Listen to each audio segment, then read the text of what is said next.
Assalamualaikum warahmatullahi wabarakatuh. Apa kabar teman-teman semuanya? Hari ini kita akan membahas fungsi percabangan di dalam bahasa pemrograman Python, teman-teman ya. Jadi, fungsi percabangan ini itu setiap bahasa pemrograman yang kalian gunakan seperti di bahasa C kemarin minggu semester lalu itu kan kita gunakan. Nah, jadi di bahasa pemrograman ini juga bisa kita gunakan teman-teman ya. Tidak hanya ini, bahkan nanti di Java, di web, di Android pun fungsi percabangan dan fungsi perulangan itu malah jadi wajib ada di sana ya, karena program kita itu di situ inti-intinya malah ya. Nah, sekarang bagaimana cara kita menerapkan fungsi percabangan di dalam bahasa pemrograman Python? Nah, sekarang kita lihat contoh programnya seperti apa. Nah, contohnya seperti ini. Jadi saya langsung praktikumkan saja nanti di laptop kalian masing-masing. Saya jelaskan, saya kasih modulnya, silahkan dipraktikumkan. Ya, contohnya seperti ini. Jika kalian mudah melihat tampilan seperti ini, maka otomatis saya ngodingnya bukan lagi di interpreter seperti ini yang ada siku 3 ini, ya. Paham ya? Nah, silahkan kalian biasakan seperti itu. New file, simpan dia, baru coding lah di sini. Kemudian disimpan isi codingan kalian itu, kemudian kalian running ya, maka tampillah interpreternya, hasil dari codingan yang kalian udah buat. Oke, contoh program sederhana misalnya ini, fungsi percabangan x sama dengan 1, otomatis ini adalah variabel ya. X ini adalah variabel di mana nilai dari x ini adalah 1. Oke. Y sama dengan 4, otomatis Y adalah variabel di mana nilai dari Y ini adalah 4. Z juga seperti itu, nilainya adalah 8. Misalnya seperti ini, if, nah apabila kalian ketemu if, maka ini adalah fungsi percabangan ya. If jika X sama dengan 1, ini ya, dia menggunakan sama dengan, berarti mengartikan jika X sama dengan 1, print nilai X adalah X mana yang dibaca, X variabel ini. Oke. Nah, kalau misalnya benar dia 1 dari variabel yang dibaca yang ini ya, maka tampillah print ini bahwa nilai X adalah 1 ya. Juga bisa seperti ini teman-teman. Kalau ini menggunakan sama dengan juga udah bisa menggunakan bahasa seperti manusia gitu ya. If jika X adalah 1 pakai is, kan udah bahasa manusia nih. Nah ya, Python itu udah ke sana teman-teman, sudah hampir menyerupai bahasa manusia, jadi mudah dipelajari gitu ya. Itu sama artinya dengan ini gitu. Print nilai X adalah X. X dari mana? Dari sini. Dia membaca berdasarkan perintah yang dibuat di fungsinya. Oke. Nah, apabila misalnya ini salah sesuai dengan yang dilihat berdasarkan ini, maka akan tampillah hasilnya nanti. Oke. Nah, seperti ini. If X kurang sama dengan 1. Kurang sama dengan 1 ya. Print X kurang dari nilai Y. Gitu ya. Apakah nilai X kurang dari nilai Y? Nanti akan dilihat dari sini. Dia akan membaca X-nya nilainya berapa, Y-nya nilainya berapa. Ya, dan perintah if yang ada yang kita buatkan di sini, dia akan membaca apakah nilai X kurang dari Y. Apabila iya, maka akan tampillah print ini. Oke, lanjut. If Y besar sama dengan Z, ya. Nah, nanti dia akan membaca perintah ini. Apakah nilai Y itu sama besar dengan nilai Z? Nah, dia akan membaca nanti sini. Jika sama, maka akan tampil ini. Print nilai Y besar dari Z. Atau nanti else gitu ya. Jadi perintahnya ada 2 di sini. Else atau print Y tidak besar dari nilai Z. Nah, jadi ada 2 kemungkinan jawabannya di sini. Kalau dia salah, kalau dia benar masuk ke tahapan ini. Kalau dia salah masuk ke tahapan ini. Ya, ke pernyataan keduanya. Nah, perintah yang terakhir, if Z, nah ini tombol simbol seperti ini ya. Nah, itu sama dengan Y, print nilai X sama besar dengan nilai Y. Ya. print nilai Z tidak sama besar dengan dari nilai Y, ya. Dari prosesnya ini akan tampil pernyataan mana yang benar berdasarkan data yang ada, ya. Nah, kalian simpan ini, kalian running, maka akan tampillah interpreternya bahwa nilai X adalah 1. Ini dia akan baca. Maka tampillah printnya, pernyataannya. Nilai X ini menggunakan I1, apakah dia akan tampil? Tampil. Nilai X adalah 1. Pernyataan ini akan tampil. Oke, nilai X kurang dari Y. Apakah nilai X kurang dari Y? Nilai X adalah 1. Nilai Y adalah 4. Kalau lihat pernyataannya, nilai X kurang dari nilai Y, maka akan tampil dia. Karena memang benar seperti itu nilainya, ya kan? Nah, if Y besar sama dengan Z, apakah nilai Y dengan Z itu sama? Nah, maka dia akan tampil. Yang tampil di sini adalah Y tidak besar dari Z. Ya, jadi tidak sama dia gitu, ya. Begitu juga dengan Z. Dengan selanjutnya nih, ya. Z tidak sama dengan Y, maka dia akan tampil juga pernyataan yang benarnya mana. Seperti itu, teman-teman, ya. Nah, nanti silakan dicobakan ini. Nah, ini adalah contoh sederhana. Bagaimana apabila contohnya seperti ini kondisinya. Jadi nanti kalian simpan ya ini ya. Setiap ada latihan-latihan sederhana ini simpan agar banyak nanti latihan-latihannya. Ya nggak apa-apa, banyak-banyak nggak apa-apa, ya. Misalnya seperti ini. Variabelnya kita deklarasikan ada smartphone 1. Jadi itu adalah variabelnya sama dengan Oppo. Smartphone 2 sama dengan Samsung. Smartphone 3 sama dengan iPhone. Ya, apabila kita ketemu seperti ini, maka ini kelihatan bahwa tipe datanya adalah string, teman-teman, ya. Nah, X, ya, jadi kita akan deklarasikan lagi variabel baru X sama dengan smartphone 3. Jadi dia akan memproses smartphone 3 aja nih, teman-teman, ya. Dia akan ingin membaca smartphone 3. If X sama dengan print Anda beli X, ya. Else print lagi tidak ada smartphone, gitu, ya. Nah, kalau misalnya dia baca seperti ini, teman-teman, ya, maka tak akan tampilnya itu adalah sebenarnya nanti dicobakan ini nanti, ya. Nah, harusnya ini yang tampil itu adalah iPhone, teman-teman, ya. Nah, iPhone nanti yang akan tampil di sini. Kenapa ini Oppo? Apabila kalian beli Oppo, ini tampilnya Oppo, berarti di sini smartphone yang digunakan adalah smartphone 2. Tetapi kalau misalnya menggunakan smartphone 3, teman-teman, maka yang akan dibaca ini. Gitu. Anda beli iPhone, gitu. Ya. Nah, fungsi if juga digunakan di sini. Gitu, ya. Nah, kalau misalnya smartphone 3 atau misalnya di sini kan ada 1 2 3. Kalian buat di sini 4 misalnya. Maka yang akan tampil nanti adalah yang ini pernyataannya, tidak ada smartphone, seperti itu, teman-teman, ya. Nah, gampang ya. Nah, kita lanjut lagi yang contoh selanjutnya. Misalnya variabelnya adalah nilai, di mana nilai variabel itu adalah 20, gitu ya. If nilai besar sama dengan 90. Titik 2 print nilai Anda A. Nilai Anda A adalah nilai. Dari nilai apa dia baca? Dari nilai pernyataan yang sudah dideklarasikan di atas. Oke. Elif gitu ya. Jadi di Python itu dia kalau misalnya ada if selanjutnya cukup kalian ketik seperti ini. Elif.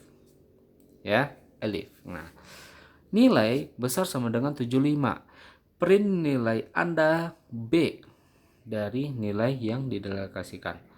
Begitu juga selanjutnya, elif nilai sama dengan 60, elif nilai sama dengan 40, ya. Else yang terakhir, nilai kalau misalnya 40 kan D, kalau yang terakhir kan E, yang udah ke paling bawah kan E. Langsung aja print nilai E, nilai dari nilai yang udah dideklarasikan.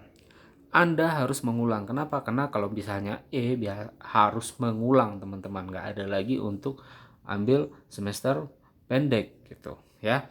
Nah, apa hasilnya jika kalian buat ini, kalian simpan kemudian kalian running? Maka yang akan tampil di sini hasilnya adalah nilai Anda adalah E20. Anda harus mengulang.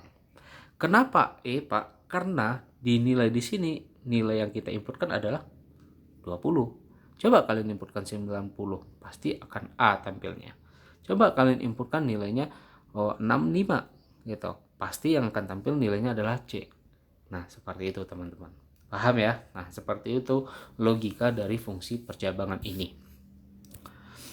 Ini banyak ya, nanti silakan kalian cobakan saja teman-teman ya. Silakan nanti dicobakan ini latihan-latihan ini.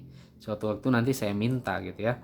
Misalnya seperti ini, nilai sama dengan 60. If nilai is, nah kita menggunakan is nih. Jadi is ini sudah bisa digunakan di bahasa pemrograman Python gitu ya. Print nilai Anda dari variabel nilai. If nilai is not 70, ya. Ini print nilai Anda bukan 70 tetapi dibacalah variabel nilai. Ya. Nah, seperti ini, jika seperti ini, maka yang akan tampil kalau kalian udah jalankan programnya maka tampil ada pernyataan yang nomor 2. Nilai Anda bukan 70 tetapi 60. Nah, seperti itu. Ini apa tujuannya teman-teman? Ini menjelaskan bahwa ternyata bahasa manusia seperti is not itu udah mulai dikenal di bahasa pemrograman Python, bisa digunakan gitu. Nah, itulah kelebihan Python ini. Nah, sekarang seperti ini. Kita bisa menggunakan rank di sini ya. Kalau tadi kan di sini kita nggak tahu, nggak pakai rank. Ya, di sini kita batas-batasi dia. Misalnya 90 besar sama dengan sampai 100. Nilai sama dengan 100 gitu ya. 70 sampai 89, 60 sampai 74, 45 sampai 59. Di bawah 45 otomatis dari 0 sampai 44 ya. Nah, jadi kita bisa gunakan seperti itu teman-teman. Nah, jika kita print hasilnya sesuai dengan pernyataan ini, entah nilainya kalian kasih di sini berapa, mau 71, 75, 80 terserah. Maka akan tampil hasilnya. Ya, gampang ya. Nah, nanti dicobakan.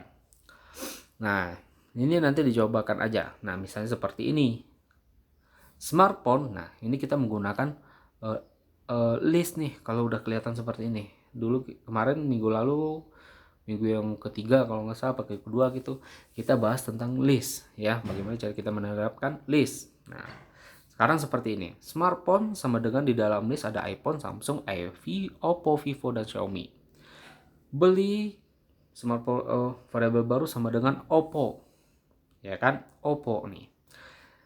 If beli ini ada variabel ini in smartphone. Smartphone adalah variabel ini yang akan dibacanya.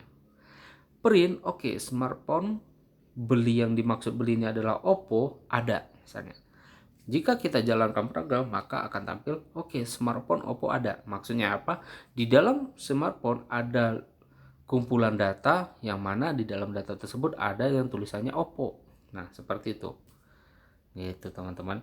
Jika tidak ada seperti apa, maka kita buatkan pernyataan lagi. Else print sorry, smartphone yang Anda beli tidak ada. Itu misalnya di dalam list tadi ada iPhone, Samsung, Oppo, Vivo, Xiaomi. Yang di dalam variabel ini dicari adalah tentang Mito, HP Mito teman-teman gitu ya. Nah, pas di print maka dia akan membaca dari variabel smartphone yang berisikan data list ini ternyata tidak ada. Maka pernyataan nomor 2 inilah yang akan tampil. Sorry, smartphone Mito tidak ada. Nah, seperti itu teman-teman ya. Nah, kita lanjut lagi. Nah, ini sama, konsepnya sama teman-teman. Ya, nanti silahkan dicobakan ya. Silahkan dicobakan ini nanti. Nah, ini dicobakan juga ya. Pokoknya dicobakan aja ini. Gampang nih ya.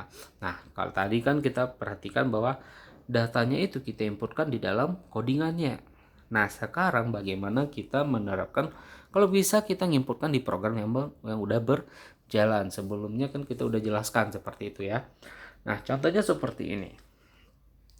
Data 1 berarti ada variabel dari data 1 berisikan list ya, dimana di dalamnya ada kode-kode MTK, bahasa BI ini bahasa Indonesia, PKN, IPS, IPA misalnya ya.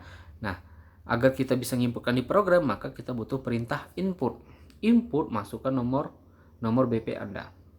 Nomor BP ini adalah MPM teman-teman ya. Nah, di sini tidak ada tipe data integer, otomatis di sini sudah dikenal bahwa ini adalah yang akan ditampilkan adalah string. Oke. Input, masukkan nama Anda. Ya. Kode sama dengan ini apa? Ini diambil dari Ini adalah variabel baru, teman-teman. Variabel baru yang digunakan nanti untuk membaca data ini. Oke. Kode sama dengan input masukkan kode. Oh, seperti itu ya. Kemudian barulah dikenal untuk memprosesnya. Dikenalkanlah dia. Kode in data 1. Maksudnya dia ingin mencari kode ini di dalam data 1. Nah, seperti itu. Ya, logikanya. Nah, if misalnya dia ingin mencari dari kode itu adalah MTK in kode, ada nggak dia? Kalau ada MTK ini maka di print lah bahwa MTK ini adalah matematika. Paham? Elif BI di dalam kode ada nggak BI? Kalau di print maka ini BI ini adalah bahasa Indonesia. PKN kewarganegaraan, IPS ilmu pengetahuan sosial, dan IPA ilmu pengetahuan alam. Jika yang diinputkan tidak ada maka tampillah pernyataan terakhir. Tidak ada data dari kode tersebut. Nah, ini kalian jalankan, maka akan tampillah interpreternya. Nah, disuruhlah kalian di situ suruh masukkan dulu nomor BP kalian. Berapa kalian importkan, nama kalian siapa, kemudian masukkan kodenya. Kalian masukkan IPS sebesar ya, sesuai dengan data yang ada di listnya. Maka akan tampillah dia bahwa IPS itu adalah ilmu pengetahuan sosial. Seperti itu, teman-teman. Jika kalian inputkan selain dari ini, maka akan tampillah ini tidak ada data dari kode yang dibuatkan itu. Nah, seperti itu. Jadi kita bisa menggunakan input data seperti ini, teman-teman. Ya, jadi kita inputkan di program yang udah berjalan. Nah, seperti itu konsepnya. Ini sama ya. Nanti silakan dicobakan aja, teman-teman ya. Nah, cobakan apa yang membedakan dia ini dengan ini. Oke. Nah, karena ini banyak ya. Jadi saya terangkan sekilas-sekilas aja. Nah, ini bagaimana cara kita menentukan umur. Umur kita tambah variabel baru yaitu umur. Nah, masukkan umur Anda, yang kita masukkan berarti berupa angka nih teman-teman, enggak lagi berupa huruf, kan umur ya. Nanti kita perlu jelaskan di sini bahwa tipe datanya adalah apa gitu ya, integer misalnya. Kemudian if jika umur kurang sama dengan 5, maka kriterianya itu adalah Anda balita. Jika dari 5 sampai 3 di bawah 13, maka Anda anak-anak. Jika 13 sampai 20, maka remaja. Jika di atas 20 sampai 30, dewasa. Jika umur di atas 30 sampai 55, orang tua misalnya ya. Di atas itu lagi lansia misalnya. Nah, kalian inputkan nanti di sini programnya. Ya, di program berjalan kalian inputkan angkanya berapa, maka akan tampil hasilnya. Nah, seperti itu prinsipnya. Kerjanya seperti itu, teman-teman ya. Nah, sama seperti ini. Ini konsepnya juga sama. Nanti silakan dicobakan nih. Ya. Nah, sekarang ini saya jelaskan nih latihannya seperti ini. Bukan ya. Ini latihan bukan ini aja dikerjakan ya, dari awal loh teman-teman ya. Termasuk ini dikerjakan juga. Nah, ya.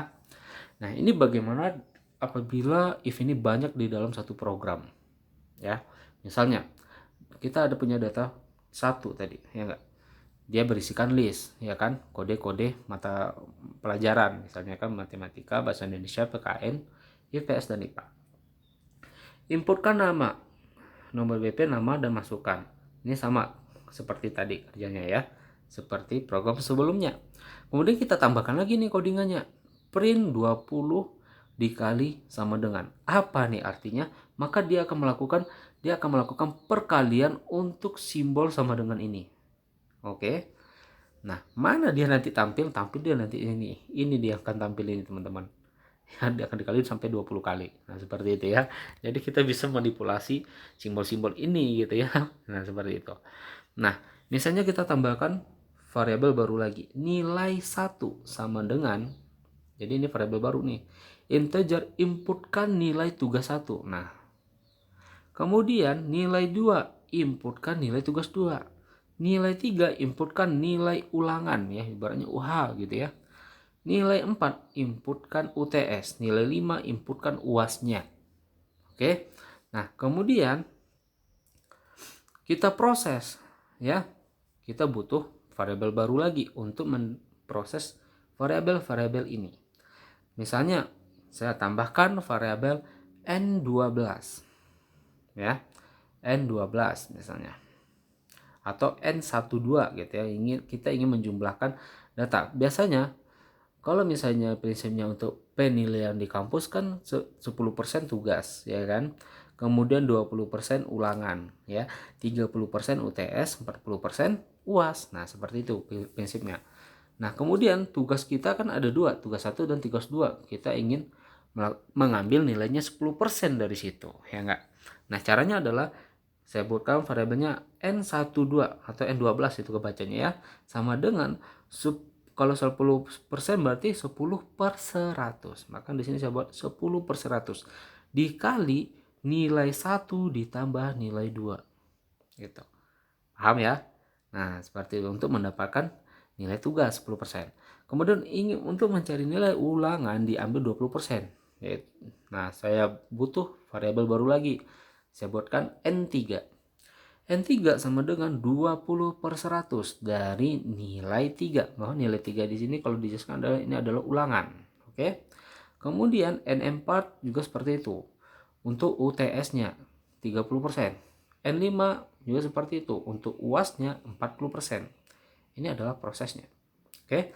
Nah, kemudian kita totalkan dia keseluruhan, maka saya butuh variabel baru lagi, yaitu nilai akhir dari ketotal seluruh nilai ini. Sama dengan N12 ditambah N3 ditambah N4 ditambah N5. Dari mana ini datang N? Dari hasil proses ini. Oke. Nah, print lagi ya. Ini saya print untuk memberikan tambahan data aja ya. Misalnya ada garis-garisnya itu biar rapi gitu ya. 20 dikali sama dengan ya. Print nilai. Ini kalimatnya ya. Ini kalimat nilai kode. Kode apa? Dari kode apa ini? Adalah kode ini maksudnya dari nilai ini ya, kode ini ya. Ini Anda adalah nilai terakhir ya. Jadi nanti akan tampil bahwa dari nilai misalnya PKN, nilai akhir Anda itu dapatnya segini. Nah, seperti itu ya teman-teman. Nah, kemudian saya tambahkan lagi codingannya. Nilai akhir kita akan proses, nilai akhir perolehan ini kita proses lagi. X sama dengan nilai akhir. Misalnya seperti itu. Saya tambahkan X sama dengan nilai akhir. If, nah jadi kita butuh if lagi di sini. Di sini ada if, di sini ada if lagi. If jika nilai akhirnya kalian itu nanti misalnya 85 sampai 100, maka nilai kalian A. Jika nilai akhirnya itu nanti 70 sampai 84, maka nilainya B. Begitu seterusnya. Jika nilai kalian 0 sampai 29, maka nilai kalian E, dikatakan tidak lulus. Nah, ini kalian simpan, kalian jalankan, maka akan tampil interpreternya. Kalian inputkanlah nomor BP-nya siapa, apa, ya, namanya siapa, kemudian kode dari mata pelajarannya apa, misalnya PKN. Kemudian inputkan nilai-nilainya, nilai tugasnya satunya berapa, nilai tugas 2, ulangan, UTS dan UAS berapa. Maka diperolehlah hasil dari nilai akhir tersebut, yaitu 89,1 ya. Kemudian kita proses lagi nih untuk menentukan dia masuk ke kategori apa, A, B, C, D atau E atau ngulang gitu ya. Ternyata jika kalau dilihat nilainya adalah 89. Kalau kita lihat di sini 89 ranknya di mana? Di A. Berarti nilainya dia adalah A, teman-teman. Ya, begitu juga selanjutnya misalnya inputkan lagi NPM-nya berapa, namanya siapa, kodenya mata kuliah pelajarannya apa, inputkan nilainya, ternyata nilainya jelek misalnya. Ya, nilai akhirnya itu misalnya 17 ya. Maka di sini akan masuk ke kategori Anda tidak lulus. Nah, seperti itu. Paham teman-teman? Silakan nanti dicobakan. Kita lanjut lagi. Nah, ini adalah masting if, di mana if bertingkat ya. If ini bertingkat ya. Nanti silakan dicobakan apa yang membedakan ini dengan ini ya. Nah, lihat dari angka ini 60, 75, 75, 90. Ini 60, 75, 80, 90. Nah, apa yang membedakan dia? Ya, if bertingkat ini adalah apabila dia masih masuk kategori ini, dia akan masuk. Di dalam kategori ini, untuk masuk ke dalam kategori ini masih masuk enggak? Kalau masuk, dia akan tampil lagi hasilnya. Di dalam kategori ini masih masuk lagi enggak kategorinya? Maka akan tampil lagi kategori selanjutnya. Nah, di dalam data kategori ini masuk lagi nggak kategori ini? Kalau masih maka akan tampil lagi kategorinya, maka akan tampil dia seperti ini. Tetapi berbeda kondisinya apabila seperti ini. Seperti contoh ini, ya. Nah, seperti ini. Di sini kondisinya besar sama dengan 60. Nilai ini 60. Oke, masih masuk dia. Nilai 2 75. Besar dari 75, masih bisa nggak di atas 60? Ini nilai 75 masih bisa dia. Berarti udah nilainya udah 75. Tetapi di nilai 3 di sini 75 lagi, teman-teman. Dia udah di 75, maka di sini nilai 3-nya yang diminta adalah 80 nih di sini. Maka nggak akan diproses lagi di sini. Kenapa? Karena udah nggak masuk lagi di dalam kategori bertingkat tersebut. Maka akan tampillah outputnya cuma 2 ini doang. Tetapi kalau ini masih tampil ke semuanya karena dia masih masuk ke dalam kategori bertingkat dia. Nah, itu dia kalau kita menggunakan nesting if. Silahkan dicobakan aja. Ini banyak ya if ini ya. Perlu saya terangkan satu-satu. Ini nanti dicobakan aja teman-teman. Ya, dicobakan aja. Ini adalah if bersarang namanya. Di dalam if ada if lagi. Oke, misalnya seperti itu. Seperti ini, nama. Inputkan nama karyawannya siapa. Nicknya, inputkan nanti. Statusnya apa. Kemudian ada golongan. Golongan A, B, atau C. Gitu ya. Statusnya juga seperti itu. Statusnya ada staff atau honor. Gitu ya. If jika statusnya staff, maka gajinya adalah 1 juta. Oke. Nah, ternyata di dalam tersebut ada fungsi if lagi yang digunakan. Apabila dia golongannya A, maka bonusnya adalah ditambah 200.000. Apabila golongannya B, maka bonusnya ada 400.000. C 550.000, gitu ya. Nah, kemudian, ini yang disebut dengan fungsi percabangan bersarang. Di dalam if ada if lagi. Nah, kemudian elif dari mana dia membaca? Bukan dari ini teman-teman, tapi if yang sebelumnya ini. Oke. Elif status, jika statusnya adalah honor, maka gajinya adalah 750.000 ya. Nah, kemudian jika golongannya A, maka bonusnya 150.000. Maka berbeda loh ya. Di sini 200, ini 150 gitu ya. Sesuai dengan statusnya honor atau staff. Nah, seperti itu. Elif golongannya B, bonusnya 275. Elif golongan C, bonusnya 350.000 ya. Nah, caranya adalah kemudian kita proses. Untuk memprosesnya kita sepertinya butuh variabel baru lagi. Saya kasih di sini Gatot. Gatot ini artinya gaji totalnya yang diperoleh ya. Berarti kalau di sini gaji totalnya akan membaca dari proses ini ya.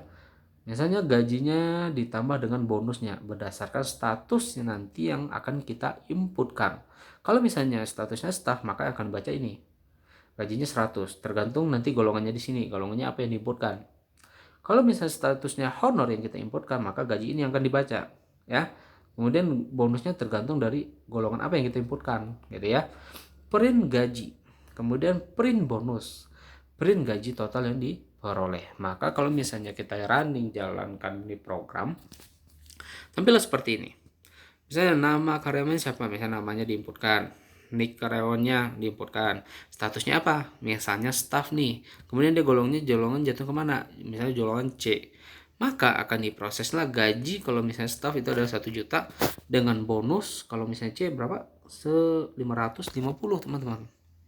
Maka di total lah dia pendapatan dia dalam sebulan adalah 1.150.000 teman-teman. Begitu. Ini adalah if bersarang namanya. Oke, paham ya? Nah, bagaimana caranya kalau kita ingin tampilan outputnya ini, kan ini adalah bagian input nih yang kita inputkan di program. Ini adalah hasilnya, hasil outputnya, ya enggak? Bagaimana caranya kita ingin buat dia seperti tabel, seperti di bahasa C. Bagaimana cara kita membuat tabel agar dia tersusun rapi. Nah, seperti itu ya. Jadi kita bisa gunakan seperti ini, teman-teman. Nah, ingat lagi ya, materi apa biasanya kayak gini di bahasa C ya, teman-teman. Bahasa C saya mengajarkan bagaimana cara kita membuat hasil outputnya itu berupa tabel. Nah, di Python sendiri juga bisa kita terapkan seperti itu. Oke, nanti kalau kalian buatkan aja seperti ini, kalian atur aja lah ya. Kenapa ini seperti ini, tolong kalian pahami. Oke. Nah, jika kalian buat nanti seperti ini, nanti akan tampil hasil outputnya nanti akan seperti ini teman-teman. Nah, seperti ini. Kan jauh lebih rapi nih kalau kayak gini. Ya enggak? Penginputannya nanti di sini. Nanti hasil outputnya berupa tabel yang akan diberikan seperti ini. Ya. Nah, silahkan ini dicobakan teman-teman ya. Yang tadi dicobakan semuanya. Oke, nanti bisa sewaktu-waktu saya minta ini, bisa jadi nanti saya minta nih tugasnya dari if ini gitu ya. Nah, seperti itu. Ada pertanyaan kira-kira? Nah, silahkan dicobakan semuanya. Wajib kalian mencobakannya semuanya tentang materi fungsi percabangan ini. Oke, sampai di sini nanti. Yang penting terakhirnya nanti ada ini dan bisa dijalankan nanti. Oke. Kalau ada yang mau bertanya silahkan ditanya di kolom komentar. Baik, saya tutup ya. Assalamualaikum warahmatullahi wabarakatuh.